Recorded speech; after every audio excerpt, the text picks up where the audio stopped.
এই বুড়ি, এদিক দিয়ে আসিস না তো। আমার কাঁচা কাপড়ের উপর দিয়ে তোর ময়লা পায়ে হেঁটে যাচ্ছিস? একটুও কি জ্ঞান বুদ্ধি নেই রে তোর মাথায়? সকাল সকাল তোর চেহারা দেখতে হবে, এটাই আমার কাছে অমঙ্গলের। অনিমা, আমি তো ঘাটের অন্য দিক দিয়ে আসতে পারি না। ওদিকটা ভাঙা, পা পিছলে পড়ে যাব যে। আর এই বয়সে হাড় ভাঙলে আর কেউ যে দেখবে না আমায়। তুই একটু সরে বস না মা, আমি এক কলসি জল নিয়েই চলে যাব। তাতে আমার কি রে? তুই কি আমার ঘরের মানুষ নাকি যে তোকে নিয়ে চিন্তা করব? সারা দিন এদিক ওদিক ঘুরে বেড়াও। গ্রামের লোকে ঠিকই বলে তুমি একটা অলক্ষণী। তোমার স্বামী মরেছে, সন্তান হয়নি, এইসব তো আর এমনি এমনি হয় না। কপাল দোষ থাকলেই হয়। এগুলো বলিস না মা, আমার খুব কষ্ট হয়। আমি তো কাউকে কিছু বলি না, চুপচাপ নিজের মতো থাকি। তোদের কাছে কখনো কিচ্ছু চাইনি, চাইবো না। শুধু একটু জল নিতে দে। চুপচাপ থাকিস তো ভালো করিস, কিন্তু আমার ঘাটে এসে আমার জায়গাটা নষ্ট করিস কেন? সকালবেলা ভালো মানুষেরা আসে, বুঝেছিস? তুই বিকেলবেলা আসবি, তখন কেউ থাকে না, নিজের মতো জল নিবি। মানুষ মানে যারা বড় ঘরে থাকে? আমি কি মানুষ নই তবে? আচ্ছা থাক, তোর সঙ্গে তর্ক করে লাভ নেই। ঠিক আছে মা, আমি চলে যাচ্ছি। তোর কাপড়ে কোনো ক্ষতি হয়নি, ভয় পাস না। আমি বিকেলেই আসব। কিন্তু একটা কথা বলি, আকাশের দিকে তাকিয়ে দেখ একবার মেঘগুলোকে। এবারের বর্ষা সহজ হবে না, মনে রাখিস। আবার শুরু করলি তোর জ্ঞান। প্রতিবার এক কথা, না বন্যা আসবে, ঝড় আসবে, কিছুই তো হয় না শেষমেশ। যা, কলসি নিয়ে ভাগ এখান থেকে, আমার সময় নষ্ট করিস না। যাচ্ছি মা, যাচ্ছি। তবে একটা কথা বলে যাই, লক্ষণ ভালো নয়। মোড়লবাবু, একটু কথা আছে আপনার সঙ্গে। জানি আপনি ব্যস্ত মানুষ, আমি 2 মিনিটের বেশি নেব না। কি হয়েছে রে মালতী? টাকা ধার নিতে এসেছিস আবার, নাকি আগেরবারের 20 টাকা এখনো দিসনি? আমার টাকা কি গাছে ধরে, নাকি যে সব টাকা আমি তোকে বিলিয়ে দেব? যা, আমার অনেক কাজ আছে। না না কর্তাবাবু, টাকার জন্যে আসেনি। আজ একটু গুরুত্বপূর্ণ কথা আছে। আমি বলতে চাইছিলাম, এবারের বর্ষাটা ভয়ানক হবে। গত কয়েকদিন ধরে পশ্চিমের আকাশে মেঘ জমছে। পিঁপড়েগুলো যেভাবে সারি দিয়ে উঁচু জায়গায় উঠছে, ব্যাঙগুলো দিনরাত ডাকছে। এসব খারাপ লক্ষণ। এবার ভয়ানক বন্যা হবে। বন্যা আসবে? আরে, মালতী বুড়ি এখন পিঁপড়ে দেখে বন্যার খবর দিচ্ছে? শোন বুড়ি, এই গ্রামে আমি মোড়ল হয়ে বসে আছি 28 বছর ধরে। কোনো দিন এমন বন্যা হয়নি। আমার পাকা বাড়ি, ইট সুরকির গাঁথনি দেওয়া। জলের কি সাধ্য এই বাড়ি নাড়ায়? তুই আমাকে শেখাবি গ্রাম চালাতে? মরালবাবু, আমি শেখাতে আসিনি। আমি শুধু সত্যিটা বলতে এসেছি, যেটা দেখছি। পুরনো মানুষদের কথা একেবারে ফেলে দেওয়া ঠিক না। অন্তত গ্রামের মানুষদের একটু সতর্ক থাকতে বলুন। বাঁধটা একটু উঁচু করুন। বিপদ আসলে মানুষ বাঁচবে। চুপ কর, তোর বকবক শুনবার সময় আমার নেই।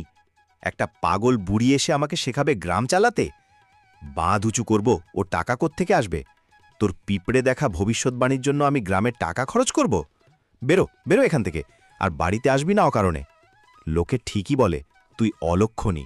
তোর মুখ দেখলে দিনটাই খারাপ যায়। সকাল সকাল তোর চেহারা দেখলাম, আজকে নিশ্চয়ই কিছু একটা গণ্ডগোল হবে। আচ্ছা, যাচ্ছি মোড়লবাবু, কিন্তু আমার কথাটা মনে রাখবেন। শুনলি রঘু, মালতী বুড়ি আজ মোড়লবাবুর কাছে গিয়ে বলে এসেছে বন্যা আসবে, নাকি পিঁপড়ে দেখে বন্যার ভবিষ্যৎবাণী করছে। বুড়ির কথা শুনে মোড়লবাবু তো রেগে আগুন হয়ে গেছে। সত্যি নাকি? আরে বুড়ির তো মাথায় একটু ছিঁট আছে, সবাই জানে। সারা দিন একা একা বিড়বিড় করে গাছের সঙ্গে কথা বলে। একবার দেখলাম নদীর পাড়ে বসে জলের সঙ্গে কথা বলছে। আমি তো বলি ওই ভাঙা কুটিরটায় একা একা থেকে মাথাটা পুরো খারাপ হয়ে গেছে ওর। কেউ নেই, সারা দিন একা থাকে। পাগল হবে না তো কি হবে? আরে শোন, আজকাল নাকি সে তার রান্নাঘরের চালের ওপরে মাটি চাবাচ্ছে। লোকে জিজ্ঞেস করলে বলে সবজি লাগাবে নাকি। রান্নাঘরের চালে সবজি? এই জীবনে শুনেছিস কখনো? মাটির ভারে চাল ভেঙে পড়বে, তখন বুঝবে। রান্নাঘরের চালে সবজি লাগাবে? আরে, চালে মাটি দিলে সেটাই তো আগে ভেঙে পড়বে বৃষ্টিতে। আমাদের গ্রামে এত জায়গা আছে, সেখানে চাষ না করে চালে চাষ করবে? মোড়ল মশাই ঠিকই বলেছেন। ওকে একটু ব্যবস্থা করা দরকার। গ্রামে অশান্তি ছড়ায়, মানুষকে ভয় দেখায়, পুরো পাগলের কাজ। সারা দিন ওই নিয়ে পড়ে থাকে। লাউ কুমড়ো নাকি লাগিয়েছে চালে। 2 দিন বৃষ্টি হলেই সব ধসে পড়বে, তখন দেখা যাবে মজা। হ্যাঁ চল, তবে মোড়লবাবু বলেছেন বুড়িকে একটু বুঝিয়ে আসতে। কাল যাব। এই মালতী, শুনলাম তুই নাকি চালে বাগান করছিস। সারা গ্রামে তোকে নিয়ে হাসাহাসি হচ্ছে জানিস। লোকে বলছে বুড়িটার মাথা একেবারে খারাপ হয়ে গেছে। চায়ের দোকানে তোকে নিয়ে যত কথা হচ্ছে শুনলে লজ্জায় মরে যাবি। হাসুক মা, হাসুক। আমাকে নিয়ে হাসতে হাসতে ওদের দিন কেটে যায়, সেটা তো ভালো। আমি একা বুড়ি, আমাকে নিয়ে হাসলে ওদের মনটা ভালো থাকে। কিন্তু আমি যেটা করেছি সেটা পাগলামি নয়। আমি লাউ, কুমড়ো, পুঁইশাক, ঢ্যাঁড়স, ডাঁটা সব লাগিয়েছি। চালটাকে বাঁশ দিয়ে শক্ত করে মাটিও ভালো করে দিয়েছি। দেখবি কয়েকদিনের মধ্যে সবুজ হয়ে উঠবে। কিন্তু এত কষ্ট করে চালে সবজি লাগিয়ে কি হবে রে? নিচে মাটিতে লাগালেই তো পারতিস। তোর কুটিরের পেছনে একটু জায়গা তো আছে। চালে উঠে উঠে কত কষ্ট করছিস কেন এই বয়সে? অনিমা, তুই বুঝবি না, এবার ভয়ানক বন্যা আসবে, নিচে সব ডুবে যাবে। আমি যদি চালে সবজি রাখি তাহলে অন্তত কিছু খাবার বাঁচবে। জল যতই উঠুক চালে সহজে পৌঁছবে না। তা ঠিক, তোর ঘরটা তো উঁচুই বটে, কিন্তু বন্যা আসবে কেন? প্রতি বছর তো বর্ষা হয়, একটু জল জমে আবার নেমে যায়। এতবার তো কিছু হয়নি। এবার অন্যরকম হবে মা, আমি হাড়ে হাড়ে টের পাচ্ছি। ৭২ বছর ধরে এই মাটিতে আছি, একটু একটু বুঝি। তুই একটা কাজ কর, তোর ঘরের দরকারি জিনিসগুলো একটু উঁচু জায়গায় রাখ। চাল ডাল যা আছে মাচানে তুলে রাখ। কাপড় চোপড় কাগজপত্র সব একটু ওপরে রাখ।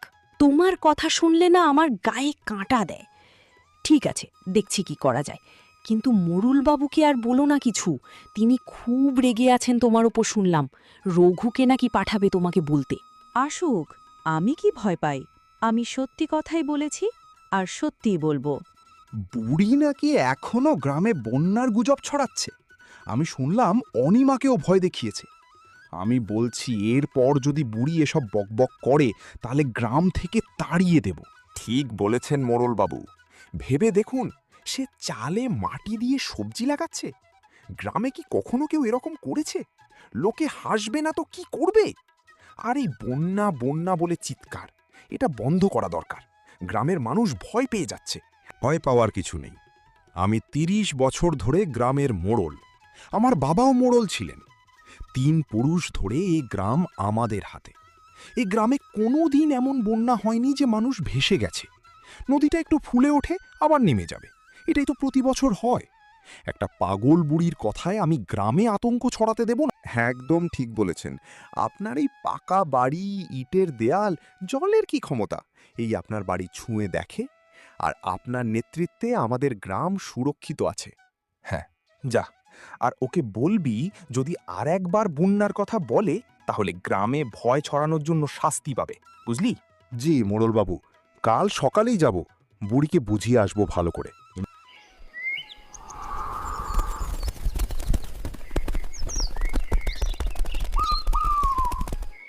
এই যে শোনো বুড়ি, মোড়লবাবু আমাকে পাঠিয়েছেন। তোমাকে একটা কথা পরিষ্কার করে বলে যেতে বলেছে। এরপর থেকে গ্রামে বন্যার গুজব ছড়ালে গ্রাম থেকে বের করে দেবেন। বাবা রঘু, আমি গুজব ছড়াচ্ছি না, আমি সত্যি কথা বলছি। তুমি একবার এদিকে এসো, আমার চালটা দেখো। দেখো কেমন সুন্দর সবজি উঠেছে। যদি বন্যা আসে এই সবজি দিয়ে অনেক মানুষের প্রাণ বাঁচানো যাবে, তোমারও কাজে লাগতে পারে। চালে সবজি? এটা তো পাগলামো ছাড়া কিছু না। বুড়ি, তোমার চালটা ভেঙে পড়বে। এত মাটির ভারে তোমার নিজের ঘরের ওপরেই। দেখো বৃষ্টি শুরু হলে কি হয়, তখন ওই কাঁদতে কাঁদতেই যাবে মোড়লবাবুর কাছে, আমার ঘর ভেঙে গেছে, সাহায্য করুন এই সব বলে। তখন কেউ সাহায্য করবে না, কিন্তু আগেই বলে রাখছি। আমার চাল ভাঙবে না বাবা, আমি বাঁশ দিয়ে শক্ত করে বেঁধেছি। তুমি বরং নিজের জন্য ভাবো। তোমার ঘরটা নিচু জায়গায়, নদীর ধারে। যদি জল ওঠে, উপরওয়ালা না করুক তোমার ঘর আগে ডুবে না যায়। একটু সাবধান হও আগে ভাগে। আমার চিন্তা তুমি করো না, আমি মোড়লবাবুর লোক। আমার কোনো বিপদ হলে তিনিই দেখবেন। তোমার নিজের চিন্তা তুমি নিজে করো। আর শেষবারের মতো বলছি, এই বন্যার কথা আর বলো না কাউকে। মোড়লবাবু রেগে গেলে কি হয় জানো তো? ঠিক আছে বাবা, আমি আর বলবো না কাউকে। তোমাদের বলে লাভও নেই, তোমরা শুনবেও না। মালতী, এই মালতী, দরজাটা খোলতো। এত বৃষ্টিতে আমি ভিজে একেবারে একসা হয়ে গেছি। পথে আটকে পড়েছিলাম, ঘরেও যেতে পারছি না। নদীর পাশের রাস্তায় ইতিমধ্যে হাঁটু জল জমে গেছে। এত জল এত তাড়াতাড়ি জমতে কখনো দেখিনি। আয় মা আয়, ভিতরে আয়, বস। দেখছিস আমি কি বলেছিলাম? এই বৃষ্টি থামবে না মা। সাধারণ বর্ষার বৃষ্টি না, নদী ফুলে উঠে দুদিনের মধ্যে গ্রাম ডোবাবে, দেখে নিস। এই মালতী, আমি এমনিতেই ভয় পেয়ে আছি। বৃষ্টি তো প্রতি বছরই হয় রে, হয়তো একটু বেশি হচ্ছে, কিন্তু থেমে যাবে। মোড়লবাবুও তো বলেছেন চিন্তার কিছু নেই, উনিও অভিজ্ঞ মানুষ। মোড়লবাবু হচ্ছে অহংকারী, সে কিচ্ছু বোঝে না। তুই আমার কথা শুনে তোর চাল ডাল মাচানে তুলে রেখেছিলি। হ্যাঁ, তোর কথা শুনে উঁচু মাচানে তুলে দিয়েছি কিছু জিনিস, কিন্তু জল উঠবে আমাদের এলাকায়? সত্যি বলছিস? উঠবে উঠবে, আমার কথা বিশ্বাস কর। ঠিক আছে মালতী, আমি যাচ্ছি, কিন্তু তোর কথা শুনে আমার খুব ভয় লাগছে রে। আমি ফিরে আসব তোর কাছে। আয়, দরজা খোলাই থাকবে তোর জন্য। মোড়লবাবু, মোড়লবাবু উঠুন, জল ঢুকছে বাড়িতে, উঠুন, প্রচণ্ড জল বাড়ছে, নদীটা পুরো ভেঙে পড়েছে, বাঁধার ধার রাখতে পারছে না, সব ভেসে যাচ্ছে মোড়লবাবু। কি বলছিস? জল ঢুকছে আমার বাড়িতে? এটা তো হতে পারে না, আমার পাকা বাড়ি, এই জলে এলে কিচ্ছু হবে না। হ্যাঁ, ভয় পাচ্ছিস কেন? একটু জল জমে আবার নেমে যাবে সকালে, বুঝলি? মোড়লবাবু, এটা ছোটখাটো জল না। আসুন জানলা দিয়ে এদিকুন, পুরো মাঠ ডুবে গেছে, অন্ধকারেও বোঝা যাচ্ছে না, সব জলের নিচে চলে গেছে। রঘু ভাইয়ের ঘর অর্ধেক জলের নিচে, গরু ছাগল সব ভাসছে, মানুষ চিৎকার করছে, শুনতে পাচ্ছেন? এটা এটা সত্যি বন্যা মোড়লবাবু, মালতী বুড়ি যেমন বলেছিলে তেমনই হচ্ছে। সর্বনাশ! সত্যিই তো, জানালা দিয়ে দেখা যাচ্ছে সব ডুবে যাচ্ছে। আমার বাগানের গাছগুলো দেখাই যাচ্ছে না, এত জল। মোড়লবাবু, দেয়ালের নিচে দিয়ে জল ঢুকছে মেঝেতে, দেখুন ফাফাটল দিয়ে জল আসছে। রঘুভাই ভাসতে ভাসতে এদিকেই আসছে, জানলা দিয়ে দেখলাম। আমাদেরও বেরোতে হবে, না হলে আটকে পড়বো এই ঘরে। কোথায় যাব? চারিদিকে তো জল, কোনো উঁচু জায়গায় গেলে তবে তো বাঁচব। ওগো, আমার বাড়ি আবার সবকিছু তো ডুবে যাচ্ছে। মোড়লবাবু, একটাই জায়গা আছে, গ্রামের পশ্চিম দিকে ঢিলার মাঠে মালতীর বুড়ির কুটির, ওরা সবচেয়ে উঁচু জায়গা, ওদিকে কখনো জল ওঠেনি। অন্ধকারেও দেখা যাচ্ছে, আলো জ্বলছে। বুড়ি ঠিকই বলেছিল বন্যা আসবে, আমরা না শুনে ভুল করেছি। মালতীকে তো আমি দাঁড়িয়ে দিয়েছিলাম ও অলক্ষণে বলে, আমি ভুল হয়ে গেছে আমাদের বড়। আচ্ছা আচ্ছা, চল চল ওদিকে যাই। মালতী, তোর এই চালের উপরে সত্যি সত্যি সবজি ধরেছে?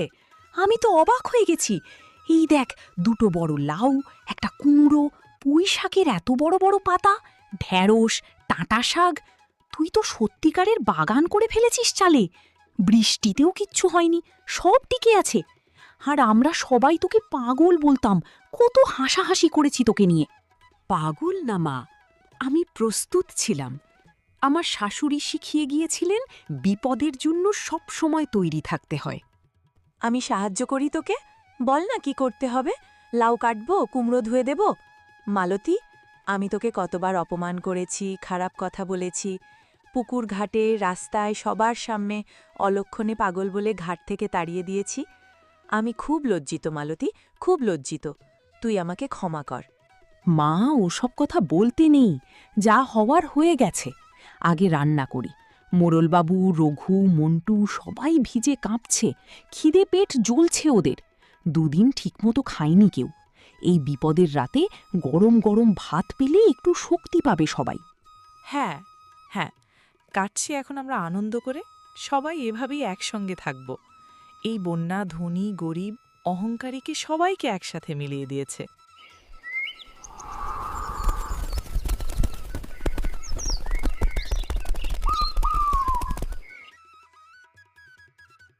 মালতী, আমি কিছু বলতে চাই। তুমি আমাদের সবাইকে বাঁচিয়েছ, তোমার ছোট কুটিরে আশ্রয় দিয়েছ আমাদের, আর তোমার চালের সবজি দিয়েছ, খাইয়েছ। আর আমি তোমাকে পাগল অলুক্ষুণে বলে গ্রাম থেকে তাড়াতে চেয়েছিলাম। তুমি সবাইকে সাবধান করতে চেয়েছিলে, আমি বাধা দিয়েছিলাম। রঘুকে পাঠিয়েছিলাম তোমাকে ভয় দেখাতে। আমি তোমার কাছে ক্ষমা চাইছি, মনে প্রাণে ক্ষমা চাইছি। আমাকে মাফ করো। মোড়লবাবু, উঠুন উঠুন, মাথা নিচু করবেন না আমার সামনে। আপনি এই গ্রামের মোড়ল, এটা ঠিক না। আমি কোনো রাগ রাখিনি মনে, সত্যি বলছি। মানুষ তো ভুল করে, তবে এই বৃষ্টি আজ আমাদের মিলিয়ে দিয়েছে, এটাই শান্তি। এরপর থেকে আমরা সবাই মিলেমিশে এইভাবেই থাকব।